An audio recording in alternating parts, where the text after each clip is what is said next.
안녕하세요. 저는 올해 73, 인천 강화도에서 작은 민박집을 운영하는 이순자라고 합니다. 남편을 5년 전에 떠나보낸 후 혼자 이곳을 지켜왔습니다.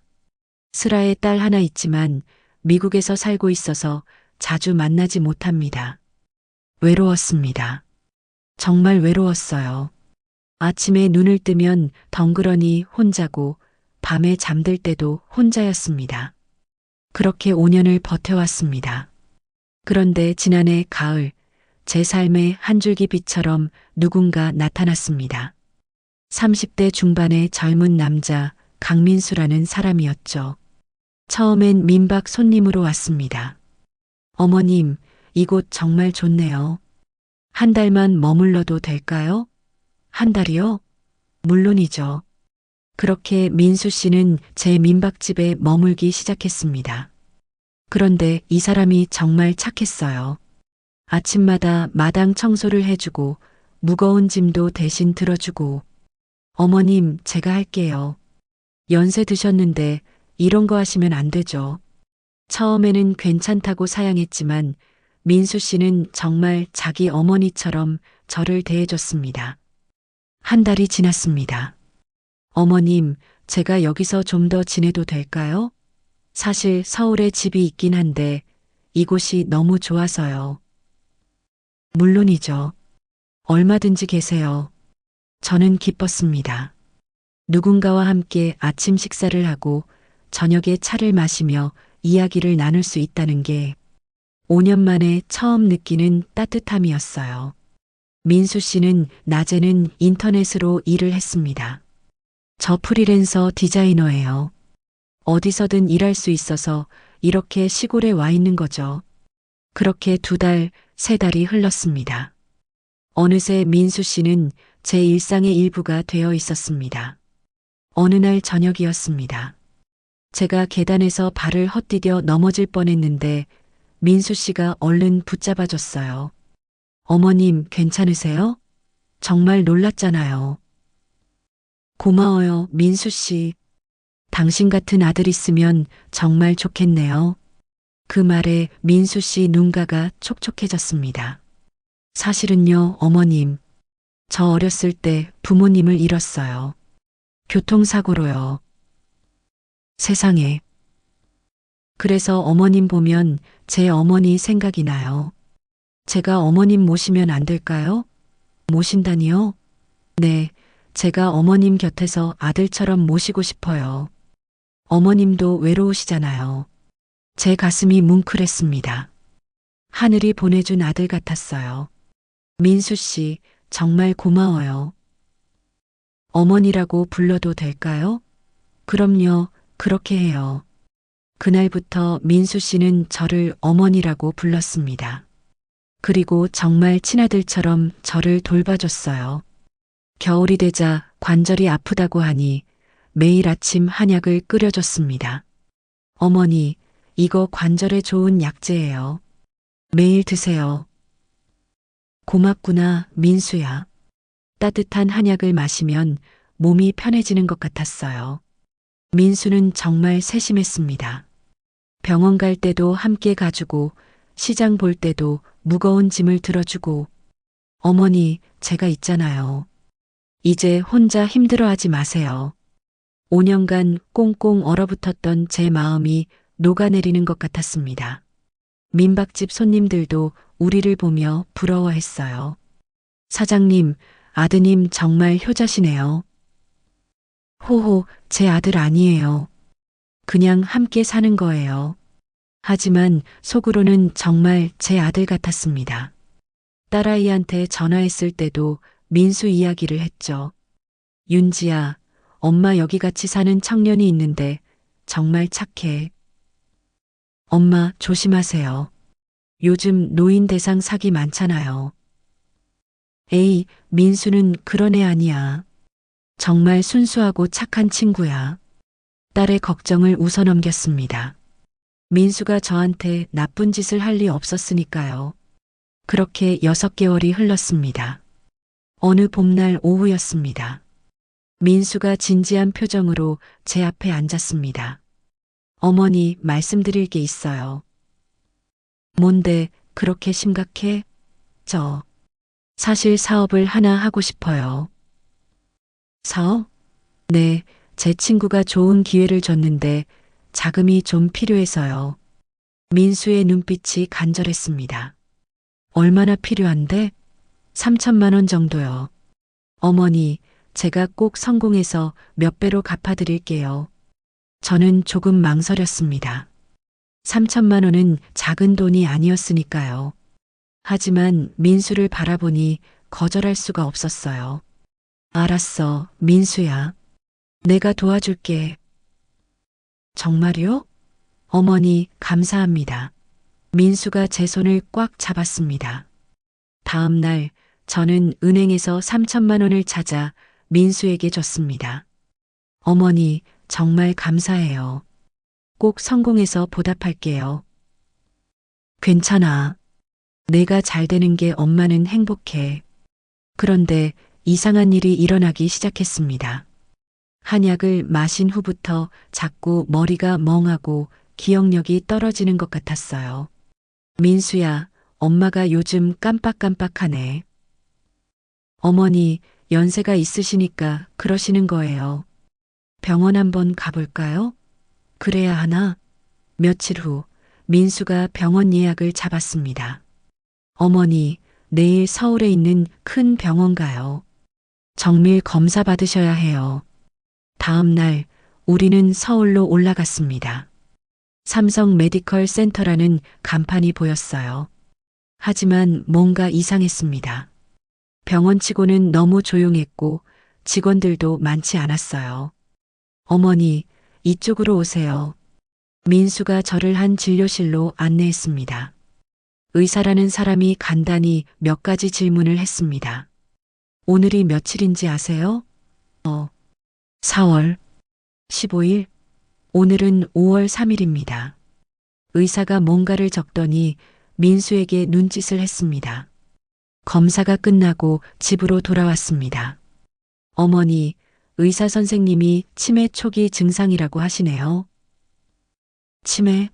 네, 그래서 약을 처방받았어요.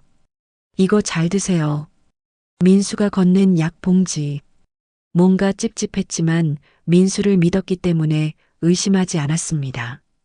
그런데 그날 밤, 화장실에 가려고 일어났다가 거실을 지나치는데 민수가 전화 통화하는 소리가 들렸어요. 응, 잘 진행되고 있어. 한 달 안에 끝낼 수 있을 것 같아. 진단서는 이미 받았고, 이제 재산 이전만 하면 돼. 걱정 마. 이 할망구는 날 완전히 믿고 있어. 할망구. 제 심장이 쿵 하고 내려앉았습니다. 민수가 저를 할망구라고 불렀습니다. 조용히 화장실에 다녀온 후 침대에 누웠지만 잠이 오지 않았습니다. 설마, 아니야. 내가 잘못 들은 거야. 하지만 불안감은 점점 커져만 갔습니다. 다음 날 아침, 민수는 평소처럼 화사하게 웃으며 한약을 끓여줬습니다. 어머니, 약 드세요.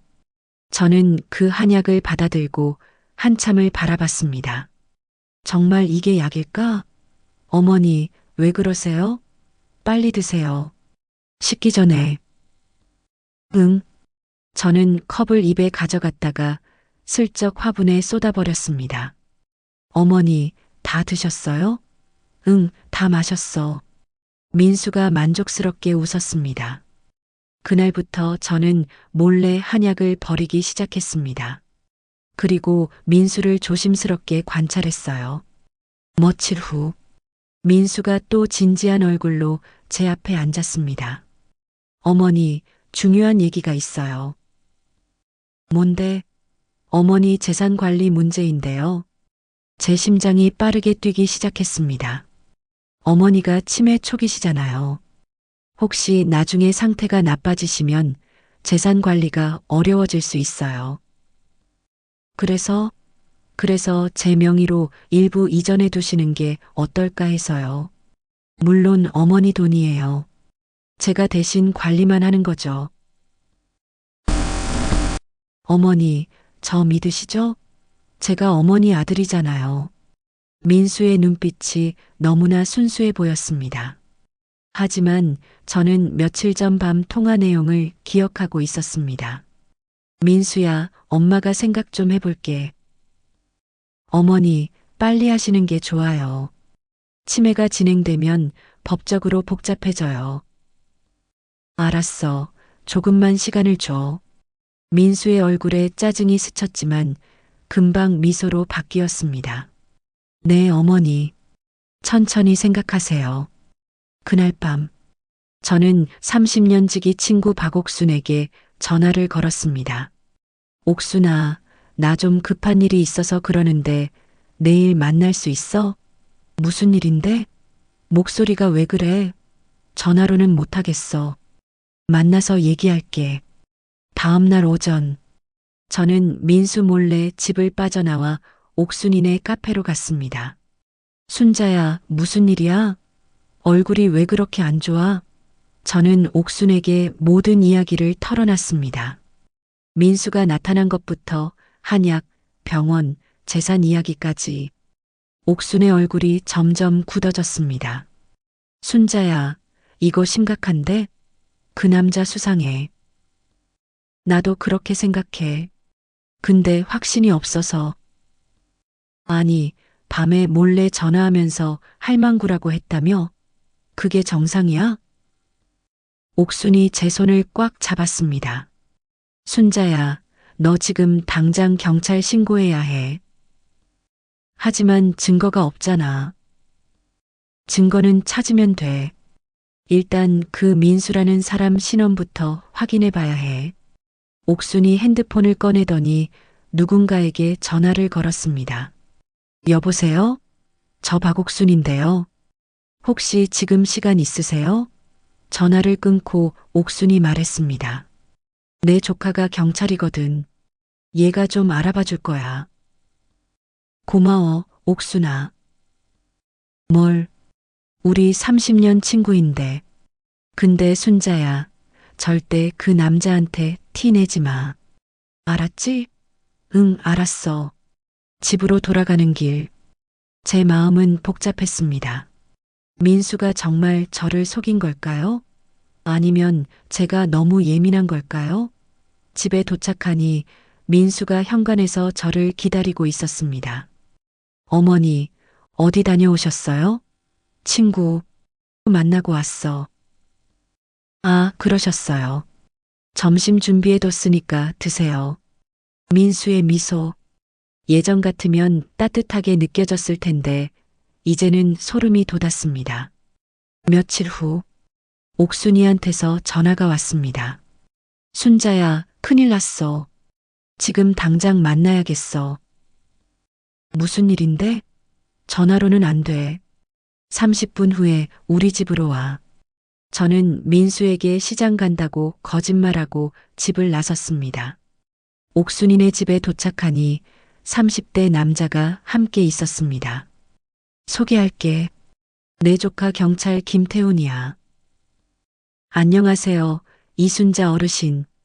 태훈이 저에게 서류 몇 장을 보여줬습니다. 어르신, 강민수라는 사람 신원을 확인해 봤습니다. 네. 본명은 강민수가 맞는데요. 전과가 있습니다. 제 심장이 쿵 하고 내려앉았습니다. 2018년 노인 대상 사기로 징역 2년. 2021년 또 다시 같은 혐의로 징역 1년 6개월. 작년에 출소했고 현재 조건부 집행유예 중입니다. 서류에는 민수의 사진과 함께 범죄 이력이 빼곡히 적혀 있었습니다. 그리고 더 심각한 게 있습니다. 태훈이 다른 파일을 펼쳤습니다. 이 사람이 속한 조직이 있는 것으로 파악됩니다. 조직이요? 네, 노인들에게 접근해서 가족처럼 행세하다가 재산을 빼돌리는 전문 사기 조직입니다. 지난 5년간 최소 20명의 피해자가 확인됐고요. 태훈이 피해자 명단을 보여줬습니다. 모두 60대에서 80대 노인들이었습니다. 총 피해액이 120억 원이 넘습니다. 세상에. 그리고 어르신, 더 무서운 얘기가 있습니다. 태훈의 목소리가 낮아졌습니다. 피해자 중 3명이 사망했습니다. 저는 숨이 막혔습니다.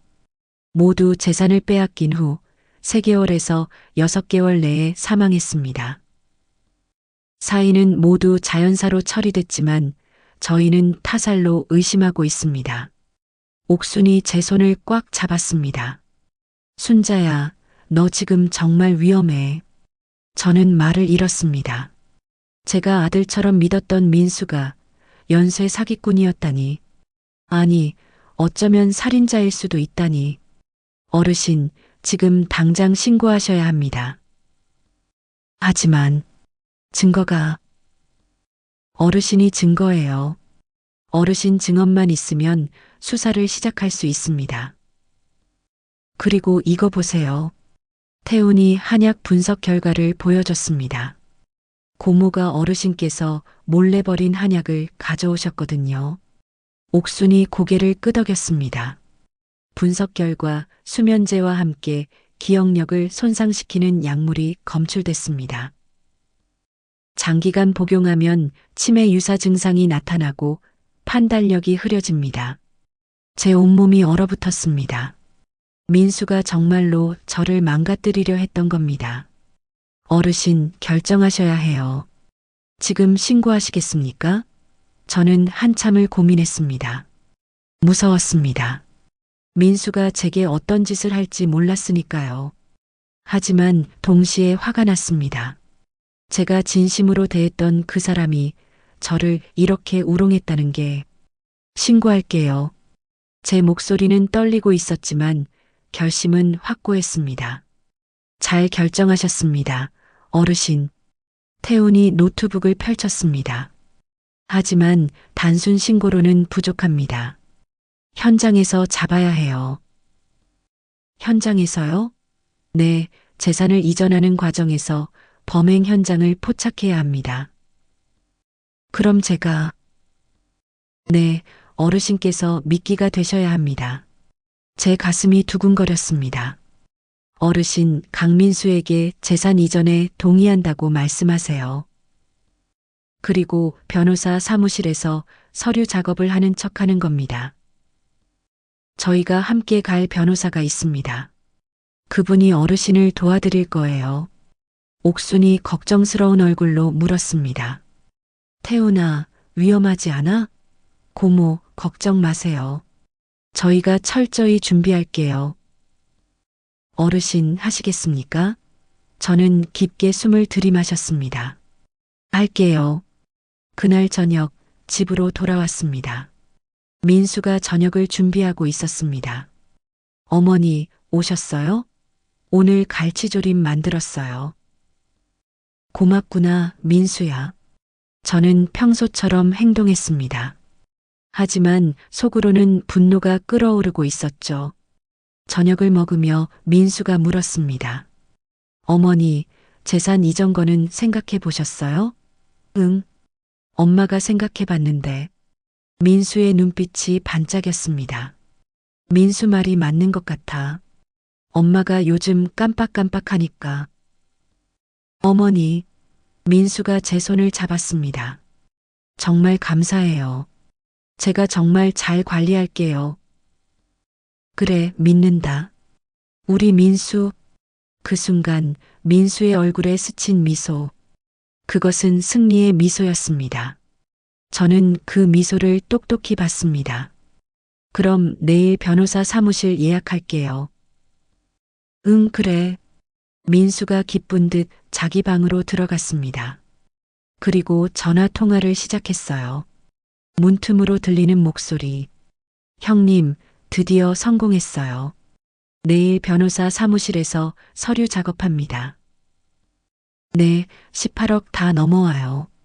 반반 나누기로 했죠? 걱정 마세요. 이 할망구는 완전히 제 손 안에 있어요. 저는 주먹을 불끈 쥐었습니다. 하지만 참았습니다. 내일이면 모든 게 끝날 테니까요. 다음 날 오전, 민수가 밝은 얼굴로 말했습니다. 어머니, 10시에 변호사 사무실 예약했어요. 준비하세요. 응, 알았어. 저는 단정하게 옷을 차려입었습니다. 그리고 가방 안에 옥순이가 준 초소형 녹음기를 숨겼습니다. 차를 타고 서울로 향했습니다. 민수는 내내 기분이 좋아 보였어요.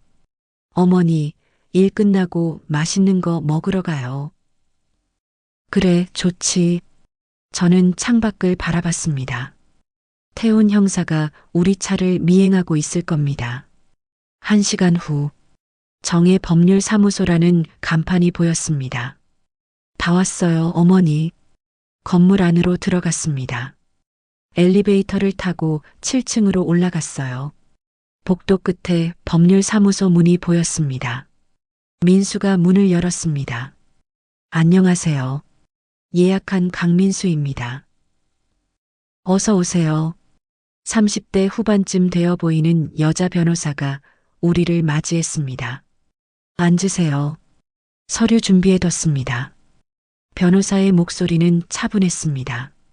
하지만 저는 알 수 있었습니다. 이분이 태훈 형사가 말한 그 변호사라는 것을. 이순자 어르신 맞으시죠? 네, 그렇습니다. 오늘 재산증여 관련 서류 작업하러 오셨다고 들었습니다. 민수가 끼어들었습니다. 네, 어머니 건강이 안 좋으셔서요. 제가 대신 관리하려고요. 변호사가 민수를 날카롭게 쳐다봤습니다. 그리고 서류를 펼쳤어요. 여기 서류 내용 확인해 보시겠어요? 저는 서류를 들여다봤습니다. 재산증여 계약서 위임장 금융자산 이전 동의서 모든 재산을 민수에게 넘기는 내용이었습니다. 어머니, 여기 도장만 찍으시면 돼요. 민수가 제게 도장을 건넸습니다. 저는 떨리는 손으로 도장을 받았습니다. 바로 그 순간 변호사가 작은 메모지를 제 쪽으로 밀었습니다. 민수가 보지 못하도록 서류 밑에 숨겨서. 저는 슬쩍 메모지를 봤습니다. 어머님, 절대 도장 찍지 마세요. 제 심장이 쿵쿵거렸습니다. 변호사가 민수를 바라보며 말했습니다. 잠깐만요. 서류 확인이 필요합니다. 확인이요? 뭘 확인하는데요? 법적 검토 사항이 있어서요. 변호사가 자리에서 일어나 안쪽으로 들어갔습니다. 민수가 초조한 표정을 지었습니다. 왜 저러지? 이상한데. 저는 아무 말도 하지 않았습니다. 5분쯤 지났을까요? 변호사가 다시 나왔습니다. 그런데 혼자가 아니었습니다. 태훈 형사와 경찰 2명이 함께 나왔어요. 민수의 얼굴이 순식간에 굳어졌습니다. 뭡니까?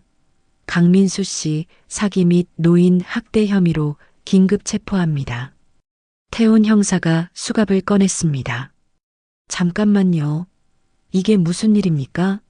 민수가 벌떡 일어섰습니다. 어머니, 저 아무것도 안 했어요. 민수가 저를 바라봤습니다. 하지만 저는 차갑게 외면했습니다. 어머니, 제발. 우리 사이가 어떤 사이인데요? 우리 사이. 제 목소리는 얼음장처럼 차가웠습니다. 당신은 날 할망구라고 불렀어요. 전화 통화하면서. 민수의 얼굴이 창백해졌습니다. 그건. 그리고 한약의 수면제를 탔죠. 제 기억을 망가뜨리려고. 저는. 당신은 사기꾼이에요. 아니, 어쩌면 살인자일지도 모르죠.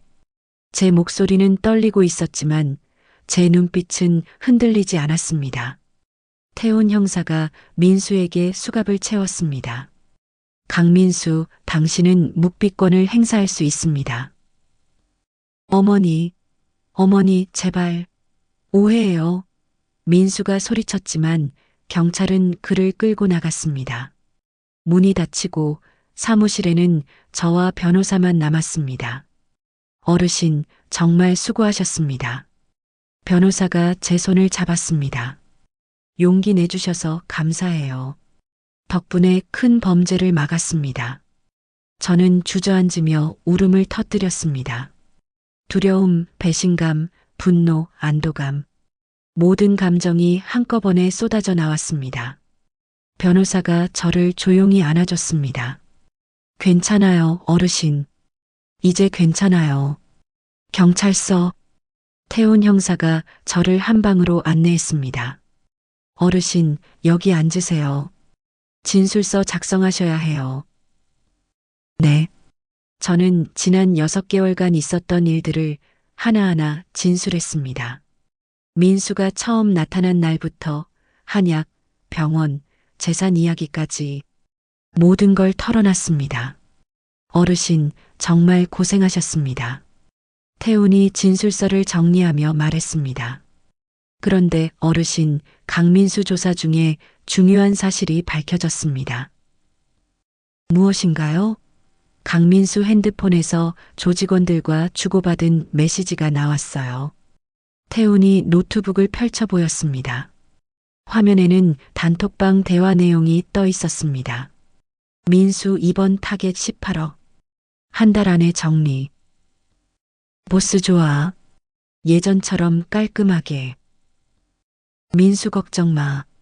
이 할망구 완전히 내 손안에 있어. 보스 끝나면 3대 7로 나누자. 제 손이 떨렸습니다. 더 있습니다. 태훈이 다른 대화를 보여줬습니다. 민수 형님, 한약 효과 좋네요. 할망구가 완전히 멍해졌어요. 보스 잘했어. 한 달만 더 먹이면 완전히 바보 될 거야. 민수 재산 이전하고 나면 요양원으로 보내면 되죠? 보스 당연하지. 거기서 마무리하고. 제 온몸에 소름이 돋았습니다. 마무리. 그 말의 의미를 알 것 같았습니다. 어르신, 보스라는 사람을 잡아야 합니다. 누구인가요? 아직 정체를 모릅니다. 하지만 반드시 찾아낼 거예요. 그때 다른 형사가 들어왔습니다. 태훈아, 강민수 집 압수수색 완료했어. 뭐 나왔어? 노트북이랑 서류 가방 압수했는데 엄청난 게 나왔어. 형사가 노트북을 펼쳤습니다. 화면에는 엑셀 파일이 떠 있었습니다. 타겟 리스트 그 안에는 20명이 넘는 노인들의 이름, 나이, 재산, 주소가 적혀 있었습니다. 그리고 제 이름도 있었습니다. 이순자, 73세, 강화도, 재산 18억, 난이도 하난이도 하. 저는 쉬운 타겟이었던 겁니다. 이 중에 3명은 이미 사망했습니다. 형사가 빨간 줄이 그어진 이름들을 가리켰습니다. 김영숙, 77세, 사망일 2022.3, 15박만석, 81세, 사망일 2022.9, 삼채순이, 75세, 사망일 2023.6, 21 모두 재산을 빼앗긴 후 3개월에서 6개월 내에 사망했습니다. 사인은 모두 자연사로 처리됐지만 태훈이 다른 서류를 보여줬습니다. 최근 부검 영장을 받아서 재조사를 시작했는데요. 최순희 씨 시신에서 비소 성분이 검출됐습니다. 비소요?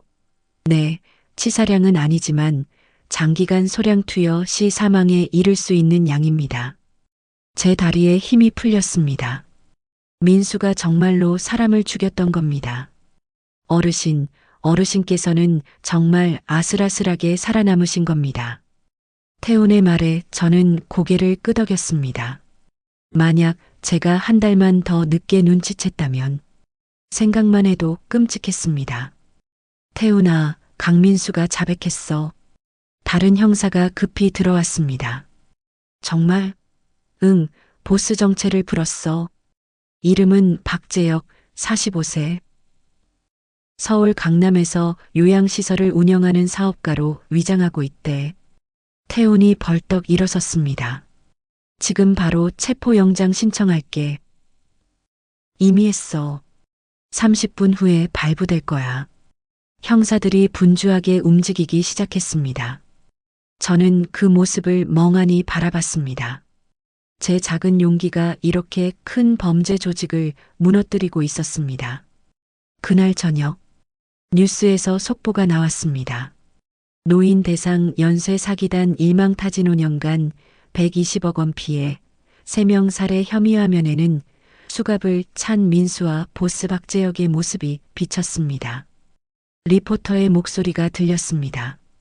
이들은 외로운 노인들에게 접근해 가족처럼 행세하다가 한약의 약물을 타서 판단력을 흐리게 만들고 재산을 빼돌린 후 요양원에서 살해한 것으로 드러났습니다. 73세 이순자 씨의 용기 있는 신고로 범죄 조직이 검거됐으며 제 이름이 뉴스에 나왔습니다. 핸드폰이 울렸습니다. 미국에 있는 딸 윤지였습니다. 엄마, 뉴스 봤어요. 괜찮으세요? 응, 윤지야. 엄마 괜찮아. 엄마, 진짜 무서웠겠어요. 제가 옆에 있었어야 하는데. 딸의 목소리에 눈물이 섞여 있었습니다. 괜찮아, 윤지야. 다 지나갔어. 엄마, 제가 다음 주에 한국 갈게요. 당분간 엄마 곁에 있을게요. 고맙다, 우리 딸. 전화를 끊고 저는 창밖을 바라봤습니다. 강화도 바다가 보였습니다. 파도가 밀려왔다가 다시 빠져나가는 모습. 제 인생도 그렇게 흘러가는 것 같았습니다. 2주 후 검찰 조사가 시작됐습니다. 저는 검사 앞에서 다시 한번 진술했습니다. 이순자 씨, 강민수가 처음 접근했을 때 의심하지 않으셨나요? 의심할 이유가 없었습니다. 정말 착한 청년 같았거든요. 언제부터 이상함을 느끼셨나요? 한약을 마신 후부터 몸이 이상했고 밤에 통화하는 걸 엿듣고 나서 확신했습니다. 검사가 고개를 끄덕였습니다. 이순자 씨 덕분에 큰 범죄를 막았습니다. 감사합니다. 조사를 마치고 나오는데 한 여자가 저를 기다리고 있었습니다. 60대 후반쯤 되어 보이는 분이었습니다. 이순자 씨 맞으시죠? 네, 그런데 저는 피해자 최순희의 동생입니다. 제 가슴이 철렁했습니다. 언니가 그 사람들한테 당하고 6개월 만에 돌아가셨어요. 여자의 눈가가 붉어졌습니다. 저희는 자연사인 줄 알았어요. 설마 살해당한 줄은. 정말 죄송합니다. 아니에요. 이순자 씨가 신고해 주셔서 진실을 알게 됐어요. 여자가 제 손을 꽉 잡았습니다. 감사합니다. 정말 감사합니다. 언니 원한을 풀어주셔서 감사합니다. 여자가 울먹이며 절을 했습니다. 저도 눈물이 났습니다. 제 신고가 단순히 저를 구한 게 아니라 돌아가신 분들의 억울함도 풀어준 것이었습니다. 3개월 후 재판이 시작됐습니다. 법정에 앉아 민수를 봤습니다. 6개월 전 그 다정했던 모습은 온데간데 없었습니다. 수척하고 창백한 얼굴. 하지만 저는 동정하지 않았습니다. 판사가 입을 열었습니다. 피고인 강민수, 피고인 박재혁에 대한 판결을 선고하겠습니다. 법정이 조용해졌습니다. 피고인 강민수는 2018년부터 노인을 대상으로 조직적 사기를 저질렀습니다. 총 15명의 피해자에게 82억 원의 재산 피해를 입혔고 그중 3명을 살해한 혐의가 인정됩니다. 따라서 피고인 강민수에게 무기징역을 선고합니다. 방청석에서 탄성이 터졌습니다. 피고인 박재혁은 조직의 총책으로서 범행을 지휘했습니다. 따라서 피고인 박재혁에게도 무기징역을 선고합니다. 공범 5명에게는 각각 징역 15년에서 20년을 선고합니다. 망치 소리가 울렸습니다. 끝났습니다. 정말로 끝났어요. 법정을 나서는데 기자들이 몰려들었습니다. 이순자 씨, 한 말씀 해주세요. 저는 카메라를 바라봤습니다. 저처럼 외로운 노인들이 많습니다. 그런 외로움을 악용하는 사람들이 있다는 걸 알아주세요. 그리고 조금이라도 의심되면 주저하지 말고 도움을 요청하세요. 나이가 들었다고 포기하지 마세요. 싸우세요. 끝까지 싸우면 진실은 반드시 승리합니다. 제 목소리는 떨리고 있었지만 눈빛은 확고했습니다. 6개월 후, 저는 다시 강화도 민박집으로 돌아왔습니다. 딸 윤지가 한국으로 완전히 이주해서 지금은 함께 살고 있습니다. 엄마, 저녁 준비됐어요. 그래, 지금 간다. 거실에는 윤지와 손주 2명이 기다리고 있었습니다. 할머니, 손주들이 저에게 달려왔습니다. 저는 손주들을 안아 올렸습니다. 5년 전 남편을 떠나보낸 후 다시는 행복할 수 없을 거라고 생각했습니다. 하지만 지금 저는 행복합니다. 가족과 함께하는 이 순간이 얼마나 소중한지 깨달았습니다. 엄마, 오늘 옥순 이모가 오신대요. 그래, 반갑네. 잠시 후 옥순이 들어왔습니다. 순자야, 잘 있었어? 응, 옥순아. 내 덕분에 내가 살았어. 무슨 소리야? 내가 용감했던 거지. 우리는 함께 차를 마시며 이야기를 나눴습니다. 창밖으로 강화도 바다가 보였습니다. 파도는 여전히 밀려왔다가 빠져나가고 있었습니다. 인생도 그렇게 흘러가는 것 같습니다. 힘든 시간도 있고 행복한 시간도 있고 중요한 건 포기하지 않는 것, 끝까지 싸우는 것. 73세 이순자. 저는 오늘도 살아있습니다. 그리고 내일도 모레도 제 이야기는 계속됩니다.